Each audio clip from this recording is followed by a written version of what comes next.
Nosso boa tarde a todos.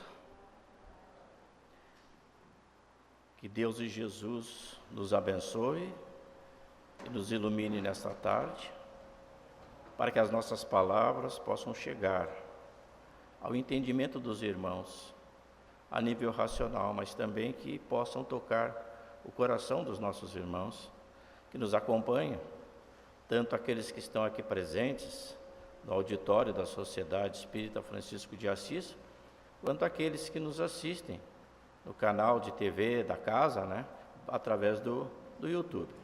Sejam todos muito bem-vindos. Como nosso irmão anunciou, o tema da nossa palestra hoje é Família, Nosso Porto Seguro. E o que nós devemos entender por Porto Seguro? Então eu quero convidar os senhores para fazer uma viagem. Uma viagem através de um cruzeiro marítimo, onde nós vamos, nesta viagem de férias, nós vamos levar nossos pais, a esposa, os filhos, e vai toda a família. E nós vamos a bordo de um transatlântico, desses luxuosos, que tem inclusive piscina, teatro, cinemas. A viagem dos sonhos, uma viagem maravilhosa, de vários dias, em alto mar. Mas lá um certo dia da nossa viagem, tudo maravilhoso, irrompe uma tempestade gigante. O nosso transatlântico, em meio àquelas ondas que parecem que vão tragar o nosso transatlântico, a dor bate no nosso coração, bate o medo, nos abraçamos, A tripulação, para nos tranquilizar, diz: não, esse é um navio super projetado, super forte, Não se preocupem que isso, tudo bem, Para a tripulação que está acostumada, a navegar nas tempestades, tudo bem, mas para nós não fica tranquilo, O que a gente quer realmente, é um porto seguro. Chegar ao destino, e que aquela tempestade se amaine logo, que nós possamos pisar em terra firme. Pois bem, numa viagem de férias, passamos por momentos difíceis, unidos com a família, que não são diferentes quando estamos dentro da nossa casa. Enfrentamos dificuldades também dentro da nossa casa. Mas se a nossa casa não for um porto seguro, onde nós podemos retornar das nossas andanças do dia a dia, das nossas atividades diárias, e ali podermos refazer as nossas energias, nos reencontrarmos com os nossos pares e termos a possibilidade de dividir experiências, de falar das nossas dores, dos nossos anseios, do nosso dia, como foi no trabalho, como foi na escola, enfim, na nossa andança diária, na sociedade que nós estamos inseridos. Se ali nós voltarmos e ali nós não pudermos considerar um porto seguro, está complicado para nós.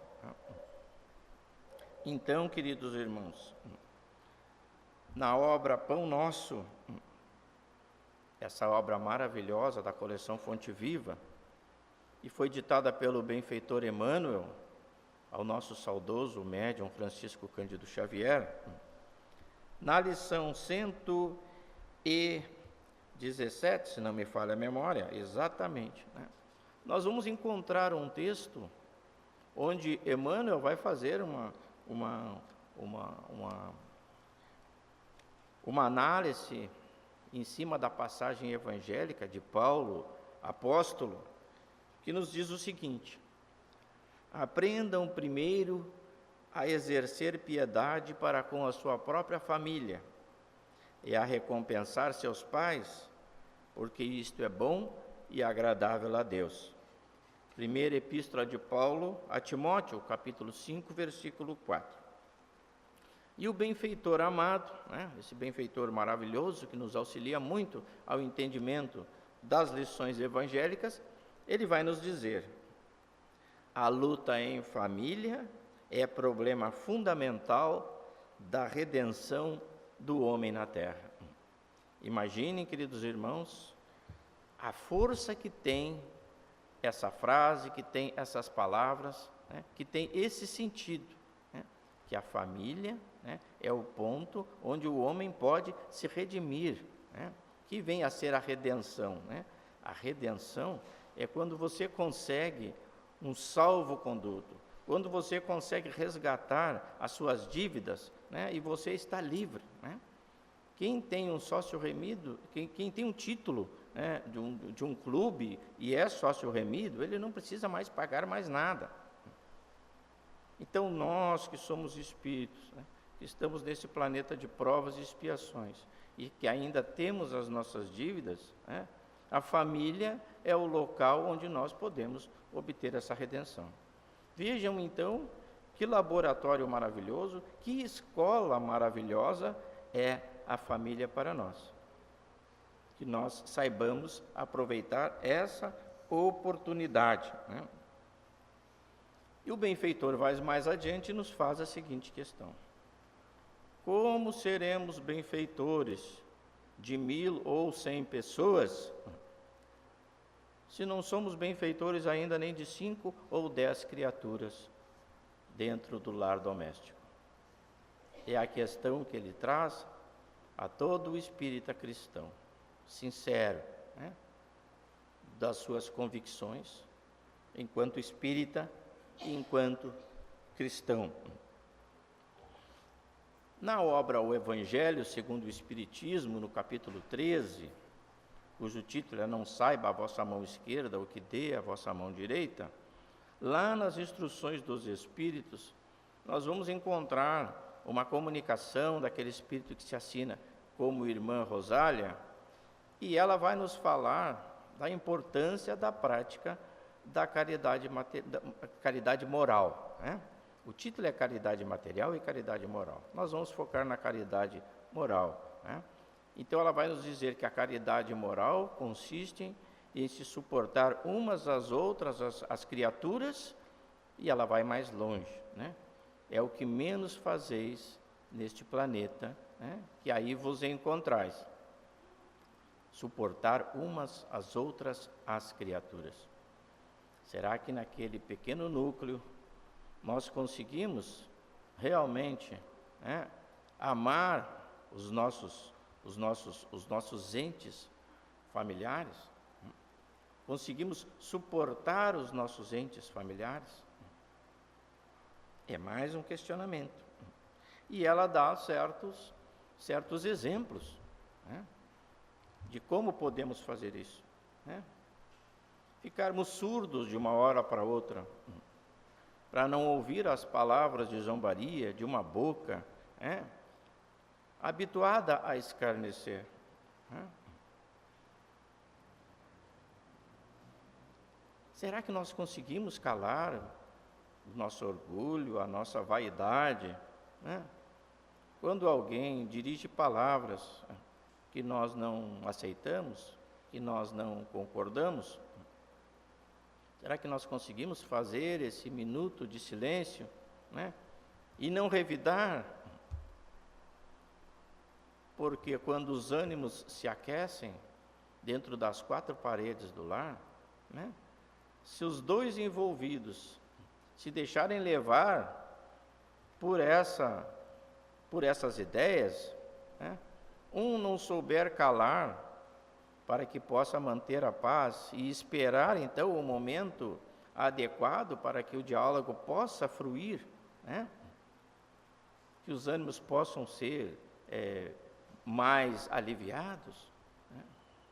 Não, né? Se não sabemos calar, né, vamos botar mais lenha na fogueira. Saber ser surdo quando palavras obter escapa de uma boca habituada a escarnecer. É o exercício que nós estamos sendo convidados a exercer no lar. Não ver o sorriso de desdém quando somos recebidos num determinado ambiente, e até muitas vezes dentro de casa mesmo, né? De criaturas que se julgam superiores a nós, mas que na verdade, na vida espírita, a real, né, estão muito abaixo de nós. E a própria irmã Rosália nos ensina a exercer a caridade para com os nossos irmãos. Porque ela mesma, que durante a sua encarnação na Terra, ajudou tantos, mas tantos necessitados, que quando chegou a vez dela, que ela desencarnou e que ela chegou no plano espiritual, quem ela encontrou por à frente? Aquelas pessoas que ela tinha auxiliado aqui embaixo, né? E que agora competia a ela pedir auxílio, né? Então a vida é como se fosse uma roda, uma hora estamos acima, outra hora estamos abaixo, né? Do ponto de vista material. Mas se soubermos praticar a caridade pela caridade, o bem pelo bem, sem esperar retorno algum, a recompensa virá. Assim como não devemos praticar o mal para os nossos irmãos, né? Temos que agir com todos para da mesma forma, né? Sempre antes de agir, analisar a nossa ação, se colocar no lugar do irmão e verificar se nós gostaríamos ou nos sentiríamos bem se agissem para conosco da forma como nós vamos agir com os nossos irmãos. São muitos os desafios que encontramos na família, é bem verdade, né? Filhos ingratos, né? Muitas vezes aquela gestação tão bem preparada, tão bem planejada, tão esperada, né? Nasce aquela criança que dura muitas vezes 1 mês, 2 meses, 3 meses, muitas vezes nem 1 ano. Como que nós vamos conciliar isso com a justiça e a bondade divina? O que fez essa criança, né, para pedir uma encarnação, ter a oportunidade e ficar tanto tempo? Que dor para os pais, né, enfrentar uma situação desta natureza. Isso, de certa forma, né, nos faz negar a bondade e a justiça divina. Até porque uma criança começando a vida agora, o que será que aconteceu, né, para que tal acontecimento se desse, né? Então são muitos os quadros, são muitas as dificuldades que nós enfrentamos no seio familiar e que parecem negar a justiça divina, né? Mas nós sabemos que Deus é todo poder, é todo bondade e todo justiça, e que a instituição do lar é uma instituição divina, é uma criação divina. Ninguém está na família errada, né? Todos nós estamos naquela família que a bondade divina nos situou, né, por acréscimo de misericórdia. Então, urge que aproveitemos esta oportunidade. Quando analisamos a nossa vida e fatores outros interferem na nossa vivência fraterna no lar, algo que nos acontece que não há uma causa nesta existência, forçosamente nós devemos buscar numa existência anterior. Buscar no entendimento e no aprendizado das leis divinas. As leis divinas são sábias, são imutáveis, são benfeitoras como o próprio Deus que as criou. E que, portanto, né, algo que nos aconteça, que não tenha uma causa nesta existência, haveremos de forçosamente buscar em uma outra existência. E buscando o entendimento das coisas e o próprio entendimento da vida, nós temos que considerar a vida como uma moeda. E toda moeda tem 2 lados. Portanto, necessitamos fazer a análise da vida, dos acontecimentos, através de dois prismas, desses dois lados. E aí vamos encontrar a vida espiritual e a vida material, ou a vida corporal. A vida espiritual é aquela que recebemos das mãos divinas, através do sopro divino,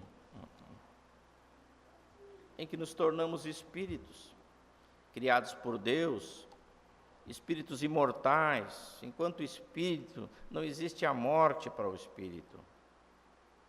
Somos espíritos imortais, criados por Deus, para a felicidade. O espírito foi feito para brilhar, foi feito para ser virtuoso e não vicioso. Portanto, a par da lei da vida espiritual, temos a vida material ou a vida corporal, onde nós vamos, através da lei da reencarnação, compreender os laços de família, compreender os dramas e as dificuldades que nós vivenciamos no seio familiar. Todos nós que aqui estamos, todos nós, espíritos encarnados sobre a Terra, né? Essa não é a nossa primeira existência na carne. Já tivemos muitas existências, né? Já reencarnamos em muitas nacionalidades, já vestimos vários corpos de várias cores, já falamos várias línguas. Momentaneamente estamos aqui, encarnados, nesse plano material. E a reencarnação é um instrumento da justiça divina, que nos ensina e que nos explica as dificuldades todas encontradas, sejam por causa dessa existência, ou seja por causa de outras existências. Deus nos facultou a dádiva da encarnação para que, aqui encarnados, passando por experiências adredemente preparadas, porque para virmos para cá nós fazemos um planejamento reencarnatório, né? Nesse planejamento está o nosso objetivo, de aprender, de crescer, né? Espiritualmente, moralmente, né? Na nossa existência. E ela é dada então para uns a título de prova, né? Para que possam aquilatar o quanto ainda estão, já conseguiram crescer, já conseguiram melhorar, e a outros a título de expiação. E assim nós temos na família, né, espíritos ali que reencarnaram e já atingiram um determinado grau de elevação moral e que estão junto com outros espíritos, né, mais atrasados, principalmente processos expiatórios, né, que precisam aprender, que precisam crescer. Então Deus reúne esses espíritos na família para ambos se ajudarem. Então, quando nós analisamos aquela família cujos pais são pessoas extremamente bondosas, né, pessoas honradas, né, e que recebem como filhos, né, aqueles espíritos bastante endividados com a lei. Aí nós vemos a bondade divina de colocar um espírito bastante endividado num lar onde ele vai ser acolhido, né, e ele vai receber todas as orientações, vai receber a educação moral que ele precisa para poder trilhar o bom caminho.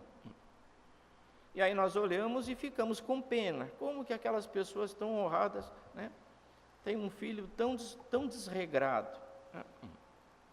Ora, a família é um laboratório, a família é uma oficina, é uma escola, né? Ele foi colocado naquele meio porque ele precisa estar naquele meio, né, porque ele precisa daquelas orientações, né? se ele tiver humildade, se ele realmente aceitar aquelas orientações que ele recebe daqueles pais, que o receberam como prova, porque ter filhos nesta situação digamos assim, que é uma prova bastante difícil, né? Mas eles pediram este filho como prova para poderem se dedicar e realmente testar a sua capacidade. É uma prova para eles e um processo expiatório para esse filho. E tudo que os pais orientaram entrou por aqui e saiu por aqui, né? Então foi perdida a encarnação desse filho? Não, não foi. Porque tudo que a gente aprende sempre fica alguma coisa. E esta alguma coisa que fica em algum momento vai despertar. O mal não é o estado permanente das coisas. O que existe realmente é o bem. O que nós vemos de mal é apenas digamos assim, um flash, muito rápido que passa, né? E então esses pais se dedicaram, esses pais realmente agiram como deveriam agir, mas não obtiveram o sucesso que esperavam. Não tem problema, né? Santo Agostinho orienta os pais dizendo que aqueles que fizeram todos os esforços possíveis no sentido de encaminhar os seus filhos, compreendam que cada espírito tem a sua trajetória. Cada espírito é responsável pelo seu progresso, né? E para progredirmos estamos todos juntos. Se soubermos aproveitar as boas orientações, vamos, né, trilhar o bom caminho, né? Então, a esses pais que não conseguiram encaminhar os seus filhos, né, fizeram a sua parte, ok, né? O espírito tem também a sua trajetória, não é o momento, né? Mas e aí, ele vai ficar perdido? Não, ele terá a oportunidade de reencarnar novamente, talvez se reencontrar com esses pais novamente, né? E poder aproveitar os ensinamentos. À medida que nós vamos progredindo, né, e esse progresso é tão pequeno, né, que nós precisamos muitas vezes de muitas resistências na carne para poder progredir. Mas aí é uma dificuldade nossa, né? Então existe o lado espiritual, né, que é da vida eterna do espírito, né? E existe os laços da matéria, que são os laços de sangue que nos unem na família consanguínea. Mas pode também, né, aparecer um espírito e entrar na família, os chamados adotados, né? Que hoje já não se diz mais filhos adotados, se diz filhos do coração.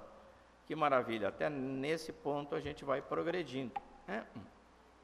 Pois saibam, queridos irmãos, que esses filhos do coração, que muitas vezes não são entendidos pelos irmãos que são consanguíneos, porque acham que pelo fato dele não ter vindo pelos laços de sangue, né, então ele é uma pessoa que tem que ser tratada diferente, né, muitas vezes até talvez pelo ciúme dos irmãos e etc., né? Mas o interessante é que esse que vem, né, não pelos laços de sangue, né, ele vem pelos laços espirituais, porque os espíritos se atraem, né? E ele então não pôde vir pela via normal, né? Veio através de uma outra mãe, né, que deu a luz a ele, mas como ele tinha que participar daquela família, ali ele está inserido, né? Porque ali ele precisa aprender, e aqueles que estão ali precisam aprender com ele, né? É um aprendizado geral, né? Os irmãos consanguíneos, né, deveriam ter menos ciúmes, né, e serem menos egoístas e dividirem o espaço com o irmão, né? Aquele irmão que chegou e foi acolhido naquele berço, né, naquela família, né, se tiver humildade de aprender com eles, também vai progredir e vai se adiantar, né? E os pais que o recebem, né, diante dos olhos de Deus, né, aqueles que não deveriam ter tanta responsabilidade, porque afinal de contas não são pais exatamente consanguíneos, conforme a lei preceitua, mas assim mesmo assumem a sua responsabilidade e procuram encaminhar aquele filho tanto quanto aos outros, né? E assim o que acontece? Todos progridem, né? Então Deus reúne os espíritos na família carnal para que eles possam progredir. Os que estão na frente, né, procuram auxiliar aqueles que estão na retaguarda. Os que estão na retaguarda, aceitando ajuda, ambos progridem, né? Então, queridos irmãos, por mais aleatória que seja a nossa família, né, ela é uma instituição divina, né? Os lares na terra não são feitos ao acaso, não. Não é uma lei de casualidade que vai unir o nosso pai e a nossa mãe, mas uma lei de causa, né? Lei de causa, né? E essa causa, ela é sempre justa, embora nós acharmos muitas vezes, não concordarmos, né? Muitas vezes, né, de que estamos na família correta, né? De que aqueles seres que nós encontramos na nossa família, com os quais nós temos dificuldade de se relacionar, né, que essa diferença, essa divergência não está na vida presente, né? Ficou em alguma outra existência pretérita, né, onde esse desajuste aconteceu, e como nada passa desapercebido pelo olhar do Pai Celestial, em algum momento no tempo e no espaço nós vamos nos reencontrar para que possamos aprender a nos amar. E não há ambiente mais favorável para que nós possamos aprender a amar o nosso próximo, sendo que aqueles que estão conosco na nossa família, aquele pequeno núcleo. Então, se a nossa família ainda não se configura num porto seguro, né, urge a cada um de nós fazermos a nossa parte, utilizando a bênção do servir. É interessante que cada vez que falamos nesta palavra servir, né, muitas vezes a gente não se dá conta da importância que tem esta palavra. Jesus, quando esteve entre nós, ele disse: eu não vim para ser servido, mas para servir. Se Jesus é nosso Senhor e Mestre, e veio para servir, e de fato, né, ele não falou, ele deu exemplos, né? Jesus não escreveu nada. Quem escreveram sobre a sua vida e sobre os feitos dele quando aqui esteve, foram os apóstolos que escreveram, né? Jesus ensinou através do exemplo. Quando houve, né, aquela discussão entre os discípulos, de quem substituiria Jesus, né, houve um verdadeiro arruído, né, entre eles, porque cada um queria queria assumir a função de Jesus, né? João, porque era o mais jovem, sangue novo. Pedro era o mais velho, e etc, etc, né?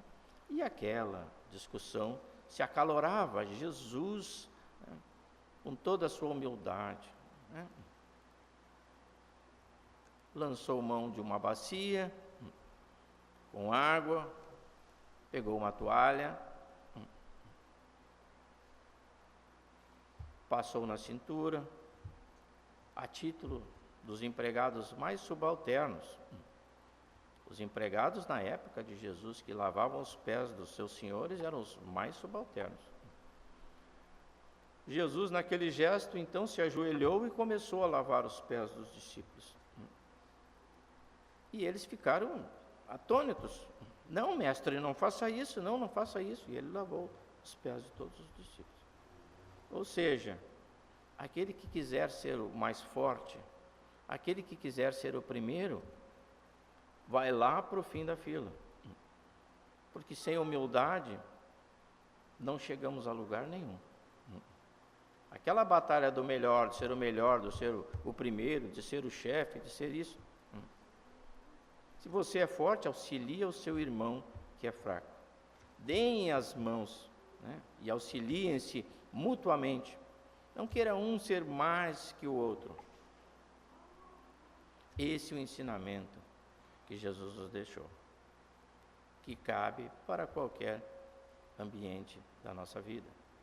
Porque aquele que se exaltar será humilhado. Aquele que se humilhar será exaltado. Que possamos, queridos irmãos, levar esse ensinamento para as nossas casas, para o convívio dos nossos familiares e agradecer a Deus pela oportunidade, né, que está nos dando de colocar aquele espírito estranho no nosso ninho, né, para que nós possamos agora fazer o que outrora nós não fizemos, que seria amá-los. Que Deus nos abençoe, que Jesus nos ilumine e continuemos todos em paz.